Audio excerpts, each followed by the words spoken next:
Assalamualaikum warahmatullahi wabarakatuh. Selamat datang di Jagad Dedemit, tempat di mana kisah-kisah kelam, perjanjian gelap, dan ritual tumbal menyatu dalam lorong-lorong sunyi dunia lain. Bersiaplah, karena setiap cerita bukan sekadar dongeng. Kadang ia nyata, menunggu giliran untuk kembali menagih janji. Jangan lupa pasang headset, matikan lampu, dan biarkan rasa takut itu merayap perlahan. Ini dia kisah gelap malam ini.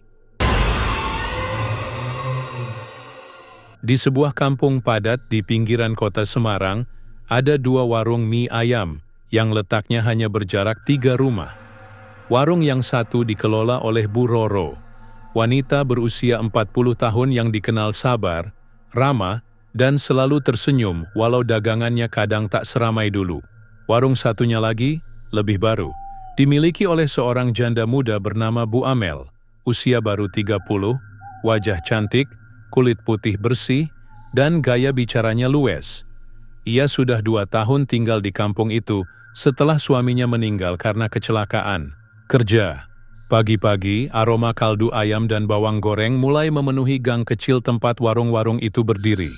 Orang-orang lalu lalang, beberapa duduk di bangku panjang warung Bu Roro, menikmati mie ayamnya yang sederhana tapi selalu enak dan bikin kenyang.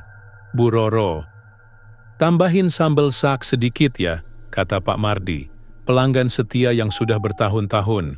Langganan? Iya Pak, ini tak tambahi, tapi ojo akeh-akeh loh. Perut nanti mules, jawab Bu Roro sambil tersenyum. Di seberang sana, warung Bu Amel terlihat lebih modern, bersih, dan tampilannya menarik.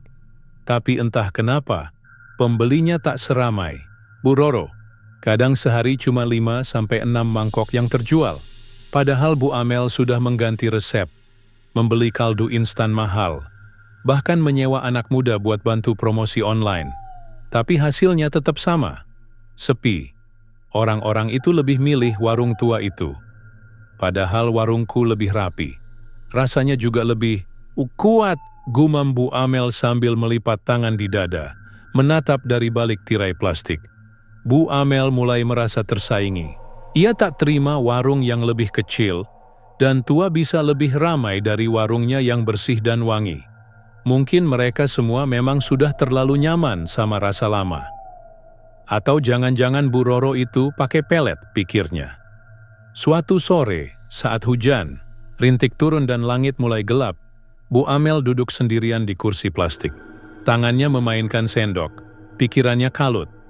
Tiba-tiba, datang seorang wanita tua bertubuh kecil, berjubah lusuh, duduk tanpa permisi di salah satu bangku warungnya. Sampeyan kangen pelanggan, ya Mbak Amel? Tanya wanita itu tiba-tiba dengan suara berat. Bu Amel sedikit terkejut. Loh, ibu siapa? Aku ini cuman tukang mampir. Tapi aku ngerti caranya supaya warung panjenengan bisa ramai terus. Pelangganmu bisa ketagihan. Nggak cuma makan, tapi juga pingin balik terus. Bu Amel memicingkan mata. Maksudnya Bu? Wanita itu tersenyum. Bibirnya tipis, matanya tajam. Ia mendekat dan berbisik. Tapi kudu wani, karo ikhlas. Awakmu nikah karo lelembut. Ucapan itu membuat dada Bu Amel berdesir. Matanya menatap dalam-dalam wanita itu, yang beberapa detik kemudian sudah tidak terlihat lagi. Hilang seperti ditelan hujan gerimis. Perasaan tadi aku nggak ngelamun, katanya pelan, lalu buru-buru menutup warung. Malamnya, Bu Amel tak bisa tidur. Bayangan tentang pernikahan gaib itu terngiang-ngiang di telinganya. Awalnya ia mencoba menepisnya, berpikir itu halusinasi atau omong kosong. Tapi besoknya, di pojok warungnya ia menemukan secarik kertas berwarna coklat tua. Di atasnya tertulis alamat dengan tinta merah. Gunung Pati, RT 3 RW Sam. Cari Mbah Jati, jangan datang, siang. Tanpa pikir panjang, 3 malam kemudian, Bu Amel naik motor tua ke arah Gunung Pati. Jalan berkelok, kabut tebal turun di antara pepohonan. Ia seperti dikendalikan sesuatu. Perasaannya bercampur antara takut dan penasaran. Sesampainya di sana, rumah kecil berdinding kayu tua berdiri di antara semak-semak. Bau dupa menyengat hidungnya. Seorang pria tua duduk di dalam rumah. Matanya tertutup, tapi bisa tahu siapa yang datang. "Aku wis ngerti tujuanmu, Nduk," kata Mbah Jati. "Tapi iki, dalan sing ora iso bali. Kau harus kawin karo jin." Degdot Bu Amel menelan ludah. Dalam hati ia berteriak, "Apa aku tega ngelakuin ini demi warung? Tapi, aku pengen buktiin. Aku pengen menang dari Bu Roro." Dan malam itu kesepakatan pun dimulai. Itulah awal dari kisah Bu Amel. Perjanjian yang akan mengubah segalanya. Bukan hanya tentang mie ayam, tapi tentang rasa yang berasal dari dunia lain, dan tumbal yang perlahan akan datang menjemput. Malam itu, kabut turun tebal di daerah Gunung Pati. Di dalam rumah tua milik Mbah Jati, hanya ada cahaya temaram dari lampu minyak. Asap dupa mengepul dari pojok ruangan, menyebarkan bau menyengat yang membuat kepala Bu Amel sedikit pening. "Apa kamu sudah siap, Nduk?" tanya Mbah Jati sambil mengaduk. "Mangkuk berisi darah ayam hitam." "Siap, asalkan warung saya bisa ramai. Dan saya bisa kaya," jawab Bu Amel. Walau suaranya terdengar gemetar, rezeki itu tidak cuma datang dari langit, kadang datang dari bawah tanah, ucap Mbah Jati sambil menunjuk lantai kayu yang tampak tua dan berlumut. "Tapi kudu pasrah. Jin itu tidak butuh uang, dia butuh kowe." Bu Amel menelan ludah. Tanpa banyak penjelasan, ritual dimulai. Ia diminta membuka sebagian pakaiannya dan duduk di tengah lingkaran garam yang dicampur serbuk tulang. Mbah Jati membacakan mantra-mantra aneh dalam bahasa Jawa kuno. Udara di ruangan mendadak dingin. Lilin yang menyala mendadak bergetar padahal tak ada angin. Dari arah pintu belakang, terdengar suara langkah berat seperti kaki yang menyeret. Dek, dek, dek. Tiba-tiba muncul bayangan tinggi besar. Wujudnya samar, tingginya 2 kali lipat manusia. Matanya merah menyala, kulitnya seperti arang basah, dan aromanya seperti daging busuk yang disimpan berhari-hari. Bu Amel ingin menjerit, tapi tubuhnya lumpuh. "Itu suamimu. Namanya Lodra," kata Mbah Jati pelan. "Mulai malam ini, dia akan bersamamu. Setiap malam Jumat, kamu harus melayaninya dengan sepenuh jiwa." "Gusti, astagfirullah." Bu Amel bergumam dalam hati, tapi ia tak bisa mundur. Wujud Lodra melangkah mendekat. Ia mengangkat tangan hitam besar itu dan menyentuh dahi Bu Amel. Mata Bu Amel terpejam paksa, dan dunia di sekitarnya berubah seperti lautan merah pekat. Saat ia membuka mata, pagi telah datang. Ia sudah berada kembali di rumahnya. Tak ada Mbah Jati, tak ada dupa, tak ada Lodra. Hanya dirinya yang terbangun di ranjang dalam keadaan kelelahan, dan peluh dingin membasahi tubuh. Namun ada satu hal aneh.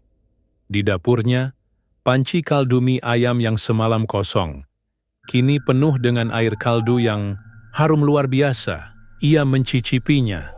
Astaga, enak banget. Gurihnya pas. Ini bukan rasa biasa, katanya sambil berkaca-kaca.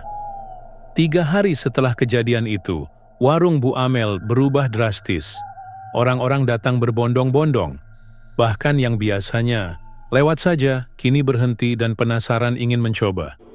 "Bu Amel, ini mie ayamnya benar-benar luar biasa ya rasanya," kata salah satu pembeli. "Aku makan 2 mangkok masih pengen lagi, Bu. Kok bisa seenak ini?" Bu Amel hanya tersenyum. Dalam hati ia tahu, itu bukan dari resep biasa. Sementara itu, warung Bu Roro mulai terlihat sepi. Ia tidak mengeluh, tidak iri, hanya bertanya-tanya, "Kok ya mendadak rame banget ya warung si Amel itu?" Suatu malam, Bu Roro berdoa lebih lama dari biasanya. "Ya Gusti, yen rezekiku disempitkan, aku terima. Tapi yen ono sing enggak bener, mbok engkau tunjukno," Hari-hari berikutnya, keanehan mulai muncul. Seorang anak kecil yang makan di warung Bu Amel mengalami mimpi buruk berhari-hari. Ia mengatakan dalam tidurnya, "Ada bapak besar hitam ngajak aku ke dapur. Dia suruh aku tinggal di sana. Dia bilang dia udah nikah sama Bumi Ayam." Lalu seorang ibu hamil keguguran setelah makan mie ayam Bu Amel. Banyak orang mulai membicarakan hal itu. Tapi tetap saja, warungnya makin ramai. Setiap malam Jumat, Bu Amel mengurung diri di dapur, mengunci semua pintu, mematikan lampu. Dari luar terdengar suara benda berat diseret, suara desahan rendah, dan kadang terdengar isakan pelan dari Bu Amel sendiri. Tetangganya, Bu Wiwik, pernah curiga dan mengintip dari celah ventilasi. Tapi hanya sebentar, karena setelah itu ia jatuh pingsan. Saat sadar, matanya juling sebelah dan mulutnya hanya bisa bilang, "Ah, ada tangan gede megang Bu Amel. Dia digendong ke langit-langit dapur." Orang-orang mulai merasa ada yang tidak beres. Tapi rasa mie ayam Bu Amel tetap menggoda. Seolah ada kekuatan yang memaksa mereka untuk kembali dan kembali lagi. Bu Amel sendiri mulai merasakan perubahan. Tubuhnya lelah, matanya sayu, dan kulitnya makin pucat. Tapi setiap pagi, ia bangun dengan panci kaldu yang sudah siap, dan dagangan yang selalu habis. Namun satu malam Jumat, jin itu meminta lebih dari sekadar hubungan gaib. "Kau akan jadi milikku sepenuhnya, Amel." Suara itu menggema dari dinding dapurnya. "Tapi aku butuh darah dari keturunanmu." Bu Amel menatap anaknya yang sedang tidur di kamar. Tubuhnya gemetar. Rasanya seperti masuk ke dalam sumur gelap tak berdasar. "Kowe janji, Lodra, Ra nyidik anakku." Tapi jin itu hanya tertawa. Dan malam itu, untuk pertama kalinya, Bu Amel menangis sepanjang malam. Warungnya tetap ramai. Tapi kini ada perasaan takut setiap kali ia membuka pintu. Ia tahu, rasa itu bukan miliknya. Itu rasa dari dunia lain. Dan harga yang harus dibayar masih panjang. Hari-hari terus bergulir, dan warung Bu Amel semakin ramai. Orang-orang antre, dari pagi sampai siang. Bahkan ada yang rela menunggu di bawah terik matahari, hanya untuk mencicipi semangkuk mie ayam ajaib. Sementara itu, Bu Roro tetap sabar. Meski warungnya mulai sepi, ia tetap buka setiap hari. "Aku percaya, rezeki itu ora bakal ketukar," katanya pada anaknya, Sinta, yang kadang ikut membantu berjualan. Tapi lain cerita dengan Bu Amel. Di balik senyumnya yang ramah saat melayani pembeli, hatinya mulai penuh dengan kegelisahan. Tubuhnya makin kurus, matanya cekung, dan ia sering mimisan tanpa sebab. Setiap malam Jumat, ia tidak tidur. Ia hanya duduk di dapur dalam kegelapan, menanti kedatangan suaminya, Lodra, makhluk gaib yang kini menjadi bagian dari hidupnya. Sosok tinggi besar, berkulit gelap, bermata merah menyala, dan mulutnya lebar seperti sobekan kain tua.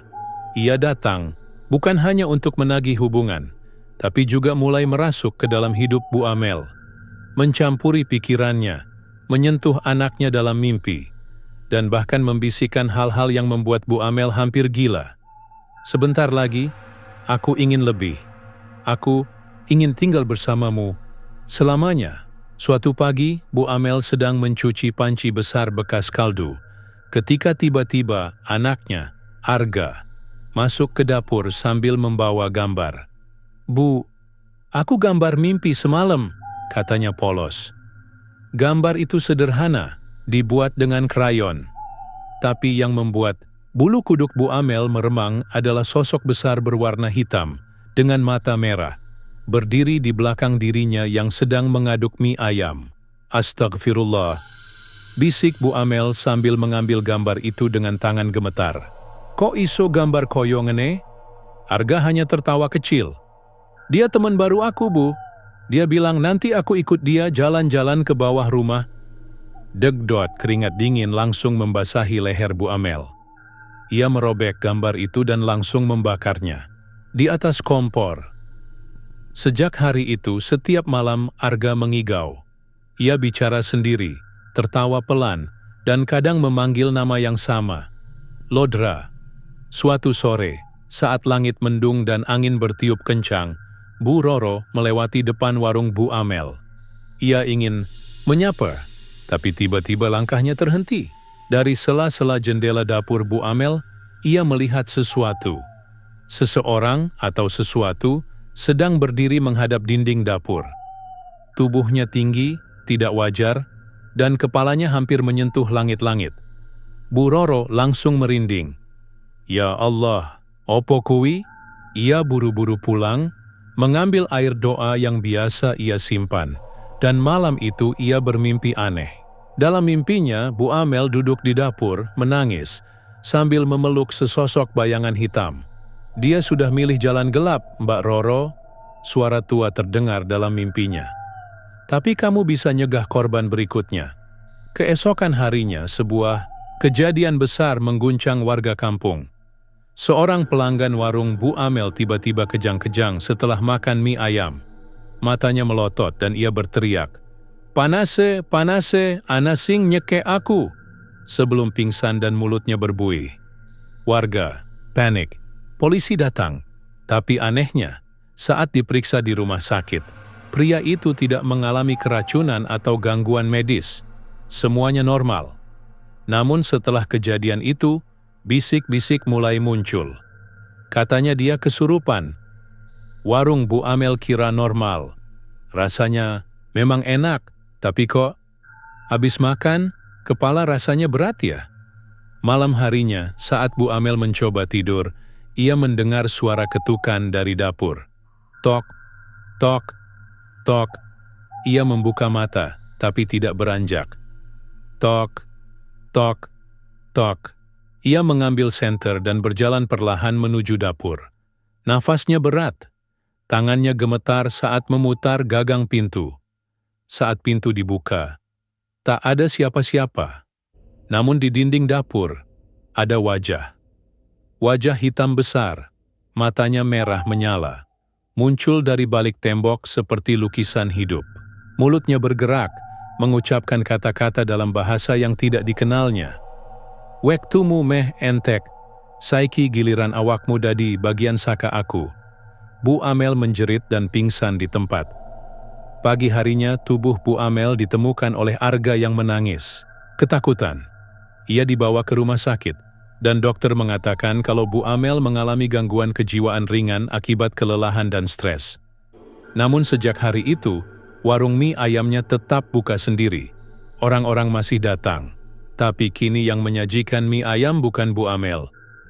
Tetangganya bersumpah melihat sesosok wanita tinggi, rambut panjang menutupi muka, yang berdiri di balik etalase, mengaduk mie dalam kuali panas. Dan setiap Jumat malam, orang-orang mendengar suara, desahan panjang dan tangisan lirih dari arah dapur warung itu. Bu Roro hanya bisa berdoa dari kejauhan. Ia tahu Bu Amel sudah terlalu jauh. Dan sekarang bayang-bayang Lodra mulai mengincar orang lain. Suasana di kampung itu mulai berubah. Dulu, ramai oleh tawa dan suara anak-anak bermain. Kini jadi lebih sunyi dan berat. Orang-orang sudah mulai enggan membicarakan warung Bu Amel. Tapi dalam hati mereka tahu, ada yang tidak beres. Bu Amel, sejak kejadian pingsan di dapur, tak lagi terlihat normal. Ia kadang keluar rumah dengan wajah pucat, bibir membiru, dan matanya kosong menatap orang-orang. Tapi anehnya, tiap hari warungnya tetap buka. Tidak ada yang benar-benar melihat siapa yang masak. Kadang-kadang, mie ayam sudah tersaji di etalase sejak subuh, lengkap dengan kaldu dan topping yang harum mengundang. Namun mereka yang makan di sana mulai melaporkan hal-hal aneh. Ada yang mimpi buruk seminggu berturut-turut, ada yang melihat bayangan hitam besar berdiri di sudut warung, bahkan ada yang melihat wajah jin muncul di dalam mangkuk kuah mie. Sampai akhirnya seorang anak kecil hilang. Namanya Dani. Usianya 7 tahun. Ia terakhir terlihat sedang makan mie ayam di warung Bu Amel sambil ditemani neneknya. Tapi saat neneknya lengah sebentar, Dani sudah tidak ada, warga panik. Pencarian dilakukan sampai malam, tapi hasilnya nihil. Dani hilang, Bu Roro hilang. Pas bar metu saka warung Bu Amel? Kata salah satu ibu sambil menangis histeris. Bu Roro, yang sejak awal sudah merasa ada sesuatu yang janggal, kini merasa tak bisa tinggal diam. Malam itu, ia kembali bermimpi. Dalam mimpinya, ia berada di dalam dapur tua yang remang-remang. Di sana ia melihat anak-anak duduk diam, menghadap ke arah dinding. Mereka tidak bergerak. Mata mereka kosong, tubuh mereka pucat, dan di tengah ruangan itu, ada Lodra. Makhluk tinggi hitam itu berdiri, menghadap Bu Roro. Ia tidak bicara, hanya menunjuk ke arah salah satu anak. Arga, Bu Roro, terbangun sambil berteriak. Ya Allah, anak Ibu Amel bakal dijupuk dan ditumbal. Ia langsung mengambil air wudhu, lalu duduk di ruang tamu sambil berdoa. Tapi malam itu hatinya tidak tenang. Ada suara-suara aneh dari luar jendela, suara seperti angin berat yang bergesekan dengan genteng dan ranting. Jam 2 dini hari, Bu Roro keluar rumah. Ia membawa tas kecil berisi air doa dan garam kasar. Tujuannya cuma satu, warung Bu Amel. Ia tahu, kalau dibiarkan, Arga bisa menjadi korban berikutnya. Sesampainya di depan warung, suasana sunyi mencekam. Warung itu tampak terbuka sedikit, padahal seharusnya sudah tutup. Lampu dalamnya redup, dan udara di sekitarnya seperti lebih dingin dari biasanya. Bu Roro melangkah pelan. Bismillah, ojo wedi, Roro. Iki demi nyelamet ke nyawa bocah. Begitu masuk ke dalam warung, ia mendengar suara sendok beradu dengan mangkuk. Tapi tak ada siapa-siapa di ruang makan. Suara itu berasal dari dapur. Dengan tangan gemetar, Bu Roro membuka pintu dapur. Pemandangan yang ia lihat membuat tubuhnya melemas seketika. Bu Amel berdiri di depan kompor, tapi tubuhnya seperti tidak hidup. Matanya kosong, mulutnya bergetar pelan, sambil menggumamkan mantra yang tak dipahami. Di belakangnya, ada bayangan besar, hitam, bermata merah menyala. Dan di pojok dapur, Arga duduk diam, memeluk lutut, matanya kosong. Arga, Arga, sayang, iki, Bu Roro, ayo nak, mrene, teriak Bu Roro sambil lari ke arahnya. Namun saat ia mendekat, bayangan Lodra bergerak cepat, menghalangi jalannya. Ia membentangkan tangan panjang dan gelap, lalu mengeluarkan suara parau. Ini tumbalku. Kau tak berhak mengambilnya.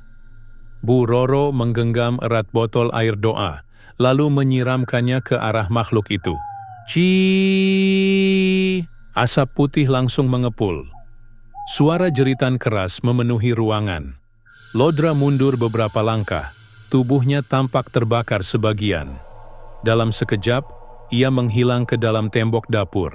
Wajahnya tertinggal membekas di dinding bata. Bu Amel jatuh, pingsan. Arga menjerit keras lalu memeluk Bu Roro.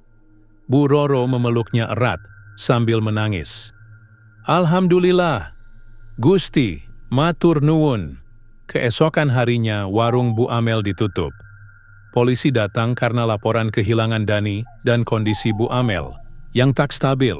Tapi tidak ada yang bisa dibuktikan secara hukum. Tidak ada mayat, tidak ada bukti kekerasan. Hanya cerita-cerita yang terdengar seperti omong kosong bagi orang luar. Bu Amel dirawat di rumah sakit jiwa. Ia sering mengigau dalam tidurnya. Kata suster yang merawat, kadang ia berbicara dengan seseorang yang tidak terlihat. Kadang tertawa sendiri, dan kadang menangis sambil berkata, Ampun Lodra, jangan ambil anakku. Aku saja cukup. Dan yang lebih mengerikan, wajah Lodra di tembok dapur tidak pernah bisa dihapus. Bahkan setelah dicat berkali-kali, bayangan hitam dengan mata merah itu selalu muncul kembali. Warga kampung kini paham, harga mie ayam Bu Amel bukanlah uang, tapi jiwa. Sudah hampir 1 bulan sejak warung Bu Amel ditutup. Warga kampung mulai bernapas lega. Warung itu kini tertutup rapat, terkunci, dan bagian depannya ditutupi spanduk bekas yang memudar. Namun, bayang-bayang kejadian mengerikan masih membekas di hati banyak orang. Bu Amel masih dirawat di rumah sakit jiwa. Katanya, ia lebih sering diam, lalu tertawa tanpa sebab. Kadang ia berbicara dengan dinding, seolah-olah sedang bercakap dengan seseorang. Sementara itu, Arga kini tinggal bersama Bu Roro. Gadis yang sabar dan penuh kasih itu menerima Arga dengan tangan terbuka. "Sing sabar ya le, omah iki omahmu saiki. Opo wae yang kamu butuh," bilang Bu Roro, ucapnya dengan lembut. Arga hanya menganggukku, ya pelan. Tapi di matanya terlihat kesedihan yang dalam. Malam-malamnya dipenuhi mimpi buruk. Ia sering terbangun sambil berteriak, keringat membanjiri tubuhnya. "Bu, itu dia lagi. Dia di jendela, Bu." Bu Roro pun berusaha menenangkan, menyirami kamarnya dengan air doa setiap malam, menggantungkan ayat-ayat di dinding, dan membacakan zikir sebelum tidur. Namun ia tahu, sesuatu belum selesai. Pada suatu malam Jumat, Bu Roro sedang merapikan kamar saat terdengar suara dari luar rumah. Suara seperti gemerisik ranting dan langkah kaki yang berat. Ia membuka jendela perlahan dan melihat ke halaman. Tak ada siapa-siapa, tapi udara mendadak dingin. Dan samar-samar, ia mencium bau amis dan bau wangi dupa terbakar. Ia langsung menutup jendela dan merapal doa dalam hati. Tak lama setelah itu, Arga berteriak dari kamarnya. "Bu! Bu! Dia balik lagi!" Bu Roro berlari masuk ke kamar. Arga duduk di pojokan sambil menunjuk ke dinding. "Dia ada di sana. Dia bilang dia marah. Dia mau ambil aku." Bu Roro menggenggam tangan Arga erat-erat. "Tenang le, Bu Roro nggak bakal ninggalin kamu. Ora bakal tak tinggal ke." Malam itu mereka tidur berdua. Tapi di luar rumah, bayangan tinggi besar berdiri di balik pohon mangga. Mata merahnya mengintip dari kejauhan. Lodra belum selesai. Keesokan harinya, Bu Roro pergi ke seorang ustadz sepuh yang tinggal di pinggiran kampung. Namanya Mbah Khudori. Dulu ia sering membantu warga mengatasi gangguan gaib, tapi kini lebih banyak menghabiskan waktu di masjid. Saat mendengar kisah Bu Roro, Mbah Khudori hanya mengangguk pelan. "Pesugihan, jin iku ora mung kontrak singkat. Kadang meski sing nglakoni wis ora aktif, jine tetep nganggep ono utang. Anak turune iso kena imbase. Jadi, Arga itu jadi warisan buat jin itu, Mbah?" Mbah Khudori menatap mata Bu Roro dalam-dalam. "Dadi tumbal. Janji Bu Amel marang. Makhluk kuwi, durung lunas. Anak lanang iku saiki sing dijaluk. Tapi ojo wedi. Asal awakmu wani, awakmu iso nyegah." Malam harinya, Bu Roro menyiapkan kamar depan sebagai tempat jikir. Ia mengundang 2 orang teman dari masjid untuk membacakan ruqyah ringan di rumahnya. Seluruh sudut rumah diberi air doa dan daun bidara. Tapi yang tidak mereka tahu, Lodra sudah masuk lebih dalam. Arga mulai menunjukkan perubahan. Ia kadang termenung lama, kadang bicara sendiri. Ia bahkan pernah berdiri diam menghadap dinding selama 1 jam, tanpa berkedip. Dia bilang, "Aku harus ikut." Katanya, "Kalau aku ikut, ibu akan sembuh." Katanya, "Aku bisa tinggal bareng ibu lagi." Bu Roro menangis. Ia tahu betapa rindunya Arga pada Bu Amel. Tapi janji Lodra itu hanya tipu daya.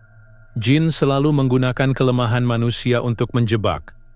"Ndak, le, ibumu pengen kamu selamat. Ibu nggak bakal pengen kamu dijupuk makhluk kuwi."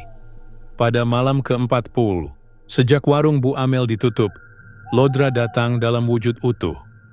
Bu Roro yang sedang menyiapkan makan malam tiba-tiba mendengar langkah kaki berat dari arah belakang rumah. Lampu mendadak padam. Angin masuk dari celah-celah tembok, dan tiba-tiba bau amis dan dupa terbakar menguasai ruangan. Arga muncul dari kamarnya, matanya kosong.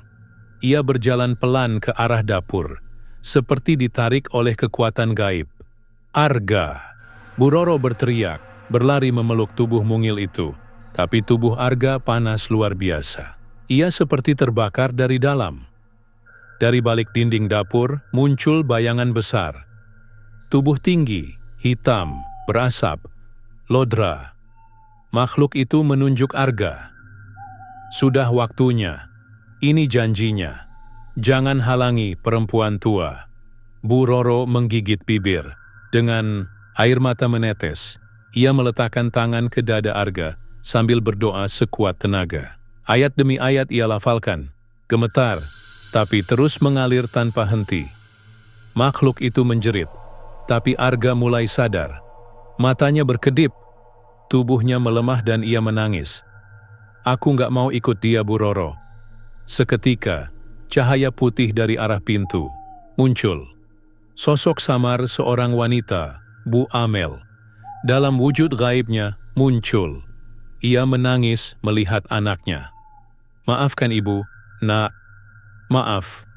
Bu Amel menatap Lodra dengan mata penuh dendam. Ambil aku. Jangan sentuh anakku. Lodra berteriak. Ia berusaha menolak, tapi janji adalah janji.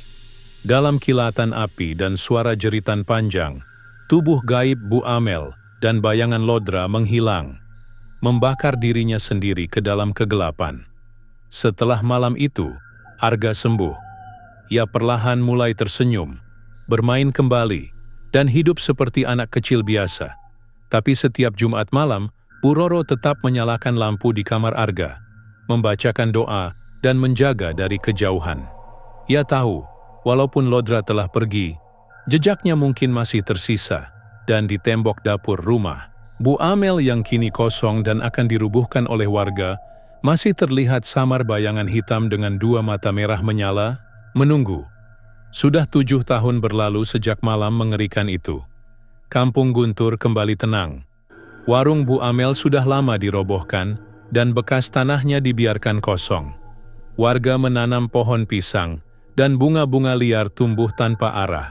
Arga, kini, remaja berusia 15 tahun, tumbuh menjadi anak yang pendiam tapi sopan. Ia masih tinggal bersama Bu Roro yang semakin tua. Bu Roro selalu berkata, anak sing apik, iso ngalahke warisan sing peteng. Ojo nganti nurun perjanjian ibumu sing kleru kuwi.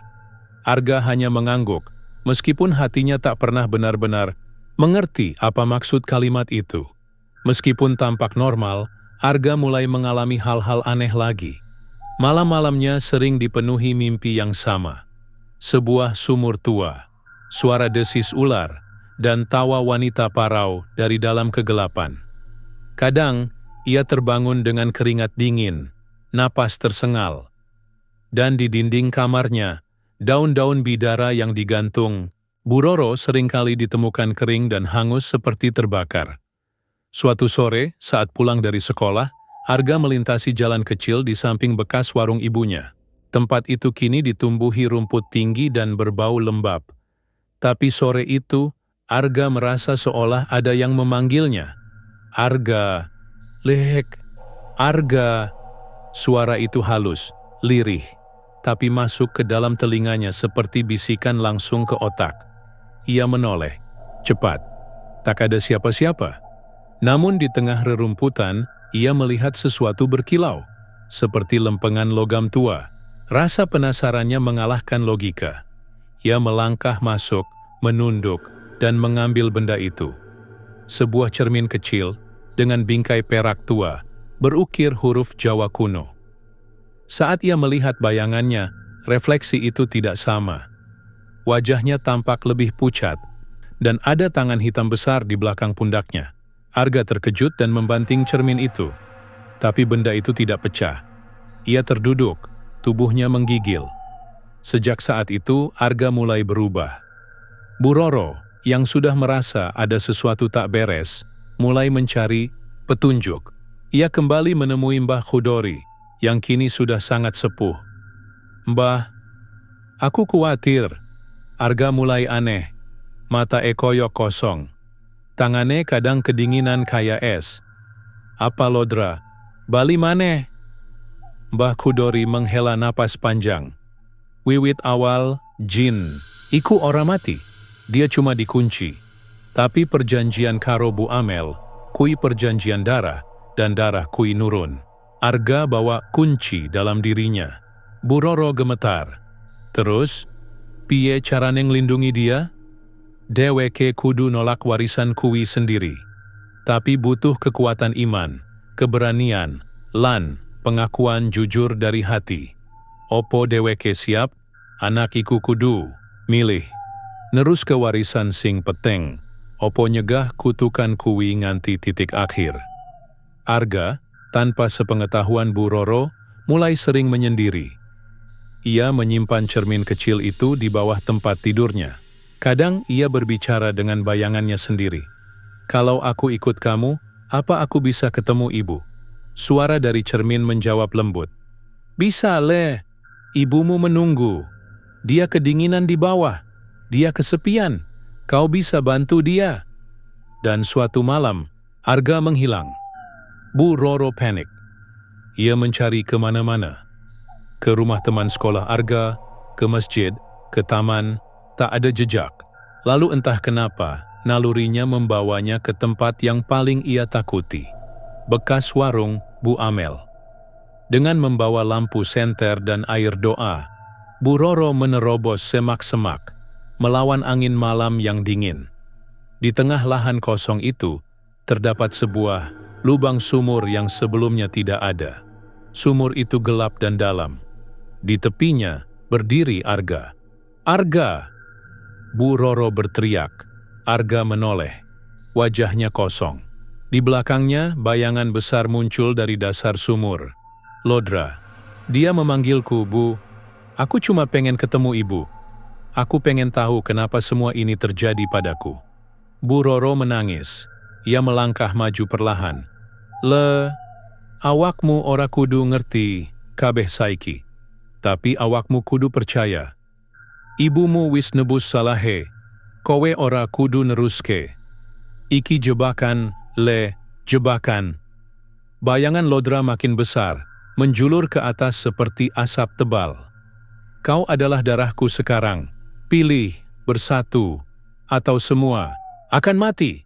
Arga terdiam. Tangannya gemetar. Matanya berkaca-kaca. Lalu, dengan suara pelan, ia berkata, Aku bukan milikmu. Aku bukan milik siapa-siapa. Aku anak Ibu Amel. Tapi aku bukan penerus perjanjianmu. Dan Arga melempar cermin itu ke dalam sumur. Suara ledakan gaib terdengar. Sumur itu terbakar dari dalam. Asap hitam mengepul ke langit. Dan terdengar jeritan Lodra menggaung hingga ke perut bumi. Tanah bergetar sejenak, lalu tenang kembali. Setelah malam itu, Arga kembali seperti dulu. Ia tersenyum, bicara dengan teman, dan bisa tidur nyenyak. Bu Roro tahu, mungkin kutukan itu belum benar-benar sirna. Tapi malam itu, pilihan telah dibuat. Dan darah warisan itu diputus oleh keberanian seorang anak yang rindu ibunya. Namun di dasar sumur yang kini tertutup tanah dan ditumbuhi ilalang, masih tersisa bekas lingkaran merah dari api jin. Dan saat malam tiba, kadang terdengar bisikan lirih, warisan gelap. Belum selesai. 3 bulan telah berlalu sejak malam sumur terbakar itu. Arga kini hidup lebih tenang, namun sesekali masih terdiam menatap langit malam dengan tatapan kosong. Ada sesuatu yang belum selesai. Ia tahu itu. Suatu sore, Bu Roro duduk di teras rumah sambil menyeruput teh jahe. Angin semilir membawa bau tanah basah dari arah kebun belakang. Arga mendekat, lalu duduk di sampingnya. Bu Roro, aku boleh tanya sesuatu? Bu Roro tersenyum lembut. Tentu, Le. Apa yang ingin kau tahu? Kenapa Ibu Amel sampai nekat? Begitu? Maksudku, kenapa harus pesugihan? Kan beliau orang baik. Bu Roro terdiam sejenak. Wajahnya berubah suram. Lalu ia meletakkan cangkirnya dan berkata pelan, seolah berbicara pada angin. Sakjane, ora kabeh wong ngerti ceritane, Bu Amel. Iki cerita sing ora enak diceritake. tapi aku percaya kamu perlu ngerti. Semua berawal dari 10 tahun yang lalu, bahkan sebelum Bu Amel membuka warung mie ayamnya. Waktu itu suaminya, Pak Darto, seorang sopir truk lintas Jawa, meninggal karena kecelakaan di tol. Arga masih bayi. Kematian itu menyisakan luka yang dalam, bukan hanya di hati Bu Amel, tapi juga di kantong. Hutang menumpuk, rumah hampir disita, dan warisan tidak ada. Bu Amel mencoba segala cara, jualan gorengan, kerja serabutan, hingga jadi buruh cuci. Tapi penghasilannya selalu pas-pasan, dan makin parah saat anaknya sakit demam berdarah dan butuh perawatan cepat. Suatu malam, ketika duduk di belakang rumah sambil menangis diam-diam, seorang lelaki tua berpakaian hitam muncul entah dari mana. Sampeyan ingin semua masalah selesai. Cukup datang ke Kali Bledeg malam Jumat Kliwon. Tapi ojo ngomong karo sopo-sopo. Bu Amel yang sedang putus asa tidak berpikir panjang. Ia datang malam itu ke Kali Bledeg, sebuah sungai keramat di perbatasan desa, yang konon jadi tempat mandi makhluk-makhluk tak kasat mata. Di sanalah ia bertemu dengan Lodra. Ingin anakmu sehat, usahamu ramai? Cukup satu, berikan dirimu padaku. Sekali seminggu. Kau tahu maksudku. Perjanjian itu pun dimulai. Bu Roro berhenti sejenak. Matanya memandangi tanah kosong bekas warung. Bu Amel, ia melanjutkan dengan suara lebih berat. Awalnya aku nggak ngerti, tapi lama-lama aku curiga. Warung Bu Amel tiba-tiba laris. Mianya enak luar biasa. Padahal dulu biasa aja. Pengunjung datang bahkan dari luar kota. Tapi tiap malam Jumat, dia selalu menghilang. Koyok hilang ditelan bumi. Ia menarik napas panjang. Sampai suatu malam aku ngikutin dia. Aku lihat sendiri. Dia berjalan ke kebun kosong, masuk ke gubuk kecil, dan suara-suara aneh terdengar dari dalam. Suara desah, suara tawa, lalu tangisan lirih. Bu Roro menggigil saat mengenangnya. Setelah pertemuan dengan jin itu rutin, Bu Amel mulai berubah. Ia jarang senyum, kulitnya pucat, dan matanya kadang seperti kosong.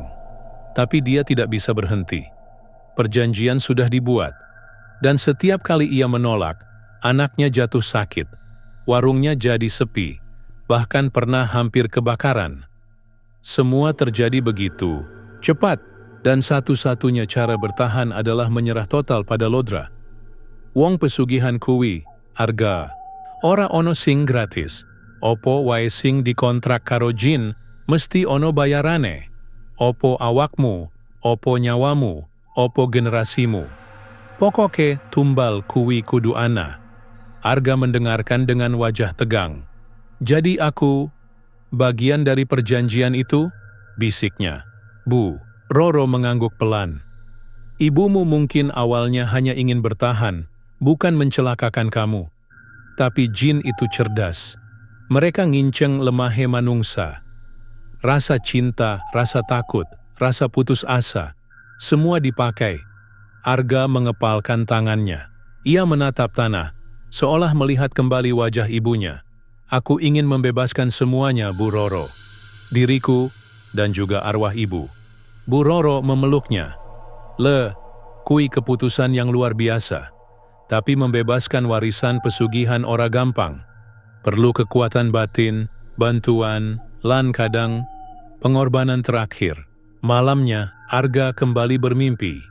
Ia berdiri di sebuah lorong batu panjang, dingin dan gelap. Di ujung lorong, terlihat Bu Amel, berdiri dengan tubuhnya setengah terbakar, tapi wajahnya masih penuh cinta. Ibu, bisik Arga, jangan biarkan perjanjian itu hidup lagi. Nak, jangan biarkan jin itu kembali lewat darahmu. Tiba-tiba, bayangan Lodra muncul di belakang. Melolong seperti binatang, tangannya mencoba menjangkau Arga. Tapi kali ini Arga tidak mundur. Ia menatap mata ibunya dan berkata, "Aku janji, aku akan putuskan semua rantai ini." Lalu lorong itu runtuh, dan Arga terbangun dengan jantung berdegup kencang. Keesokan harinya, Arga meminta Bu Roro untuk mengajaknya ke Kali Bledeg. "Saya ingin ke tempat itu, Bu. Di sana semua bermula dan di sana juga harus berakhir." Bu Roro menatapnya lama, lalu mengangguk. "Yowis, tapi awakmu kudu siap. Kowe ora arep dolanan. Iki urusan nyowo." Langit malam itu pekat seperti arang. Awan-awan tebal menggantung rendah di atas Kali Bledeg, seolah menahan sesuatu yang tak ingin diturunkan, hujan, atau mungkin kutukan. Arga dan Bu Roro berdiri di tepi sungai. Di bawah cahaya samar senter, tampak aliran air sungai tenang, tapi seolah menyimpan jeritan dari dasar yang tak terlihat. Angin meniupkan aroma tanah basah dan wangi bunga kenanga yang ditabur di sekitar bibir sungai. "Ingat ga, setelah kita mulai, ra ono jalan balik. Apa yang muncul nanti kudu kamu hadapi. Ojo mundur. Iki bukan soal keberanian, tapi soal nebus dosa. Ingat ga, setelah kita mulai, tak ada jalan kembali. Apapun yang muncul nanti, kamu harus hadapi, jangan mundur. Ini bukan soal keberanian, tapi soal menebus dosa." Arga mengangguk. Di dalam ranselnya, ia membawa foto ibunya, sebotol minyak sereh, garam, bunga 7 rupa, dan keris kecil peninggalan ayahnya. Bu Roro menyiapkan lingkaran dari garam di tepi sungai. Di tengahnya, ia menyalakan dupa dan menancapkan keris. Langkah-langkah itu ia pelajari dari almarhum kakeknya, yang dulunya dikenal sebagai dukun kampung. Mereka mulai membaca doa dalam lirih. Arga memejamkan mata, menggenggam foto Bu Amel erat-erat. Tiba-tiba, angin berhembus kencang dari arah hulu. Dedaunan berguguran dan suara jeritan samar terdengar dari kejauhan. Wis cedak. Roh-roh penjaga pesugihan mulai kebuka lawange. Sudah dekat. Roh-roh penjaga pesugihan mulai terbuka gerbangnya. Arga membuka matanya. Di seberang sungai, sosok perempuan muncul perlahan. Wajahnya hangus sebelah, rambutnya panjang menjuntai basah, tapi mata itu adalah mata ibu. Ibu. Arga berdiri, ingin menghampiri. Namun Bu Roro langsung menahannya. "Duduk, bukan itu ibumu. Itu roh yang terikat dalam perjanjian. Kalau kamu dekati, dia bisa menyeret kamu ikut." Sosok itu menyeringai. Suaranya menyusup seperti bisikan ular. "Nak, kamu datang untukku. Kenapa tidak mendekat?" "Ibu kangen." Arga menatap mata roh itu. Ia tahu ibunya masih ada di dalam sana, terperangkap bersama makhluk yang kini menguasainya. "Lodra, aku tahu kau mendengar." Arga berseru lantang. "Aku datang bukan untuk melanjutkan perjanjian, tapi untuk memutuskan semuanya. Lepaskan ibuku." Langit bergemuruh. Sungai mulai beriak. Sosok perempuan itu mendadak berubah. Tubuhnya membesar, matanya menyala merah, dan dari punggungnya muncul sayap berlendir seperti kelelawar raksasa. Suara tawa meledak dari mulutnya. "Kau pikir bisa memutus perjanjian begitu saja? Darahmu sudah menjadi bagian dari kami sejak malam pertama ibumu menyerahkan dirinya." "Tidak." Arga mengambil keris dan menusukkan ke tanah di dalam lingkaran garam. "Dengan darah ayahku yang mati jujur, dan air mata ibuku yang terperangkap dosa, aku putuskan ini sekarang." Ia menyayat telapak tangannya, meneteskan darah ke foto Bu Amel. Bu Roro mulai membaca mantra pemutus. Suaranya makin lantang, tangan gemetar, namun penuh keyakinan. "Gusti, sing kuasa ngluhurake, mugi saget mbebasake roseng kecantol perjanjian peteng iki. Waon ya Tuhan, yang berkuasa meninggikan, semoga Engkau membebaskan roh yang terikat dalam perjanjian gelap ini." Makhluk itu menjerit. Udara mendadak jadi panas. Dupa menyala besar, lalu padam. Keris di tanah bergetar, lalu menancap makin dalam. Tiba-tiba, cahaya terang muncul dari dalam lingkaran garam. Sosok Bu Amel terlepas dari tubuh makhluk itu, terbang pelan ke arah Arga. Ia tersenyum, bersinar putih seperti cahaya bulan. "Maafkan Ibu, Nak. Ibu hanya ingin kau tidak menderita, seperti Ibu dulu." Air mata Arga mengalir. "Aku tahu, Bu. Aku sayang Ibu." Perlahan, roh Bu Amel memudar. Cahaya lenyap, makhluk lodra meraung marah. Tubuhnya membusuk cepat, lalu meledak dalam suara aneh seperti tulang patah. Suara itu menggema ke seluruh penjuru sungai. Lalu hening. Pagi harinya, Arga dan Bu Roro duduk di tepi sungai. Mata mereka sembab, tapi tenang. "Perjanjian itu sudah selesai, Bu?" Bu Roro mengangguk. "Wis, tapi jejaknya bakal tetap ada. Awakmu harus tetap kuat, dan ojo nganti hatimu koyok ibumu dulu, Le." Jin kuwi pinter. Mereka tahu kapan manusia rapuh. Arga tersenyum kecil. "Saya akan jaga, demi Ibu." Lalu mereka berdiri, meninggalkan Kali Bledeg yang kini hanya terdengar seperti sungai biasa. Tak lagi bisikan, tak lagi jeritan. Tapi entah kenapa saat mereka pergi, seekor burung hantu besar muncul di dahan atas. Matanya merah. Ia memandangi Arga lama, lalu terbang ke arah hutan. Perjanjian boleh putus, tapi pantauan dunia gaib tak pernah sepenuhnya hilang. Sudah 3 bulan berlalu sejak malam di Kali Bledeg. Warung Bu Amel yang dulu selalu ramai, kini berubah menjadi bangunan kosong penuh debu. Papan nama bertuliskan, "Mie ayam Bu Amel, pedas nendang." Masih tergantung, meskipun catnya mulai mengelupas. Arga berdiri di depan warung itu sambil membawa sebuket bunga kenanga dan melati. Ia meletakkannya di pintu masuk, lalu menatap ke dalam, seolah berharap ada suara ibunya menyapanya dari dalam dapur. "Nak, ambilin toge 1 baskom, cepet. Pelanggan udah nunggu." Kalimat kenangan itu masih terngiang jelas di kepalanya.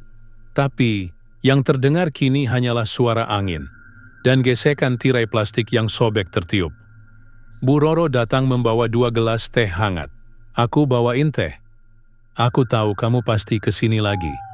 "Terima kasih, Bu." Mereka duduk di bangku kayu di depan warung. Warung ini dulu saksi perjuangan ibumu, sekaligus saksi kejatuhannya. Tapi kamu jangan terus larut di situ, ga? Ibumu, wis bebas, ora pengen kamu mandeg urip. Warung ini dulu saksi perjuangan ibumu, sekaligus kejatuhannya. Tapi kamu jangan terus larut di situ, enggak? Ibumu sudah bebas, dia tidak ingin kamu berhenti hidup. Arga mengangguk.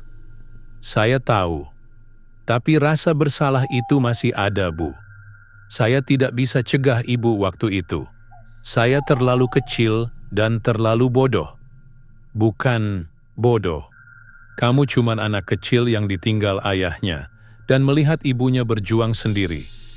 Semua orang bisa tergoda saat kepepet. Tapi tidak semua orang bisa berani menebusnya seperti kamu." Mereka terdiam sejenak, lalu Arga berkata pelan, "Saya mau buka warung mie ayam lagi, Bu." Bu Roro menoleh, terkejut. "Serius?" "Iya, tapi bukan di sini. Saya mau buka warung kecil, di tempat baru. Dengan resep jujur, tanpa pesugihan, tanpa jin, tanpa darah." Bu Roro tersenyum.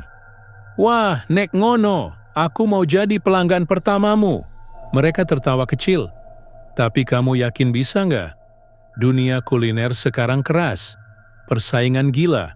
Ora kabeh wong seneng cara bersih. Tapi kamu yakin bisa nggak? Dunia kuliner sekarang keras. Persaingan gila. Tidak semua orang suka cara bersih." "Saya tahu. Tapi saya sudah lihat sendiri akibat dari jalan cepat. Saya mau bangun semuanya dari awal. Pelan-pelan, tapi selamat." Beberapa minggu kemudian, di sebuah gang kecil di pinggir kota, berdiri warung baru bernama Mie Ayam Arga, resep ibu. Dari hati warungnya kecil. Meja cuma ada 3, tapi rasa mie ayamnya lembut, kaldunya gurih, dan sambalnya pas. Pelanggan mulai berdatangan. Beberapa dari mereka bahkan bertanya, "Ini resep warisan siapa, Mas?" Arga hanya tersenyum. "Dari ibu saya, Bu Amel." tapi sekarang lebih jujur. Bu Roro kadang membantu di dapur. Ia kini seperti ibu kedua bagi Arga. Nek warungmu sukses, ojo lali karo wong sing bantu sakanol. Yo. Kalau warungmu sukses, jangan lupa sama orang yang bantu dari nol. Ya, Arga tertawa. Tenang Bu, Ibu Roro selalu dapat jatah mie ayam gratis seumur hidup. Namun, pada suatu malam saat Arga sedang bersih-bersih warung, ia menemukan sebuah kotak kecil berbalut kain merah di pojok lemari tua. Ia buka perlahan. Di dalamnya ada cermin bundar kecil berbingkai kayu, dengan noda hitam di tengahnya. Cermin itu adalah milik Bu Amel dulu. Biasa dipakai saat berdandan sebelum buka warung. Tapi saat Arga melihat ke dalam cermin, untuk sesaat, ia melihat bayangan samar, seorang perempuan berambut panjang, tersenyum padanya. Nak, teruskan. Tapi hati-hati, dunia gaib itu tidak pernah benar-benar menutup pintunya, lalu bayangan itu menghilang. Arga menutup cermin itu, membungkusnya kembali, dan menyimpannya di laci terdalam. Ia sadar, warisan ibunya bukan cuma resep dan keberanian, tapi juga jejak dari dunia yang tak kasat mata. Ia berdoa pelan, lalu mematikan lampu warung. Malam itu sunyi, tapi di balik sunyi itu, suara angin masih membawa bisikan samar dari masa lalu. Dan Arga tahu, walau kisah ibunya telah selesai, kisah tentang pesugihan belum tentu berakhir di generasi ini. Ya, dan itulah kisah malam ini. Ingat, setiap perjanjian pasti ada harga yang harus dibayar. Terkadang bukan harta, tapi jiwa. Terima kasih telah menyimak kisah kelam dari Jagad Dedemit. Jika kamu suka cerita-cerita mistis seperti ini, jangan lupa subscribe, nyalakan loncengnya, dan tinggalkan jejak di kolom komentar. Sampai jumpa di cerita berikutnya. Dan ingat, jangan pernah bermain dengan yang tak kau mengerti.